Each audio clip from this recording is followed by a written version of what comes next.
Welcome to capital Amaravati open plots. మీరు చూస్తున్న location Guntur Amaravati road. Guntur Amaravati road Tadikonda cross road అంటారు. 4 రోడ్ల జంక్షన్ ఇది. ఈ జంక్షన్లో ఒక సెంటర్ లాగా డెవలప్ అవుతుంది. ఈ జంక్షన్ అంతా కూడా మీకు షాపులు కానీ, విల్లాస్ కానీ, కమర్షియల్ కాంప్లెక్స్లు కానీ, పెట్రోల్ బంకులు, హోటల్స్, ఇట్లా మంచి సెంటర్ పాయింట్ ఇది. ఈ సెంటర్లో మెయిన్ రోడ్ ఆనుకొని ఓపెన్ ప్లాట్లు మరియు ఇండిపెండెంట్ హౌస్ల ప్రాజెక్టు. గజం 29,000 చెప్తున్నాము. ప్లాట్ సైజులు 200 గజాల నుంచి 600 గజాల వరకు ఉన్నాయి.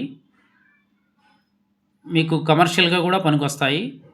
ప్లాట్ స్పాట్ రిజిస్ట్రేషన్ మరియు బ్యాంకు లోన్ సౌకర్యంతో గజానికి 22,000 వరకు బ్యాంకు లోన్ వస్తుంది. గుంటూరు అమరావతి రోడ్డు ఎక్స్టెన్షన్ చేయబోతున్నారు. 65 కోట్లు శాంక్షన్ అయినాయి. కాబట్టి కస్టమర్లు ఇంట్రెస్ట్ ఉన్నవారు సంప్రదించగలరు. 7396667776. Thank you and grand welcome. Guntur జిల్లా పరిధిలోని 2 కీలక రోడ్లను 4 వరుసలుగా అభివృద్ధి చేసేందుకు జాతీయ రహదారుల ప్రాధికార సంస్థ ప్రతిపాదనలు సిద్ధం చేసింది. గుంటూరు నుంచి నిజాంపట్నం తీర ప్రాంతానికి అనుసంధానం చేసేలా రహదారి నిర్మాణం అనుమతి కోసం కేంద్రానికి అలైన్మెంట్ పంపింది. ఈ మార్గం సుగమమైతే ఆక్వా ఉత్పత్తులు, ఇతర సరుకుల రవాణాకు సులువుగా ఉంటుందని స్థానికులు చెబుతున్నారు. అమరావతి బాహ్యవలయ రహదారికి అనుసంధానించేలా ఈ మార్గం ఉపయోగపడనుంది.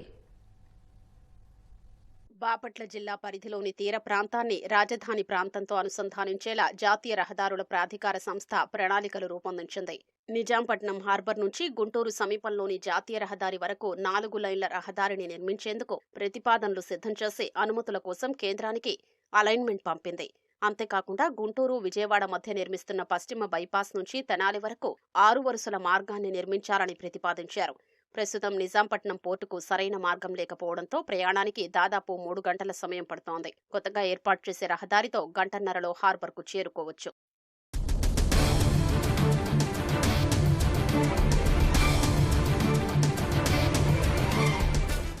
గుంటూరు జిల్లా చేబ్రోలు మండలం నారాగోడూరు నుంచి నిజాంపట్నం వరకు 46 కిలోమీటర్ల మేర 4 వరుసల గ్రీన్ ఫీల్డ్ ఎక్స్ప్రెస్ వే నిర్మించనున్నారు. భూసేకరణ, రోడ్డు నిర్మాణ ఖర్చు కలిపి సుమారు 15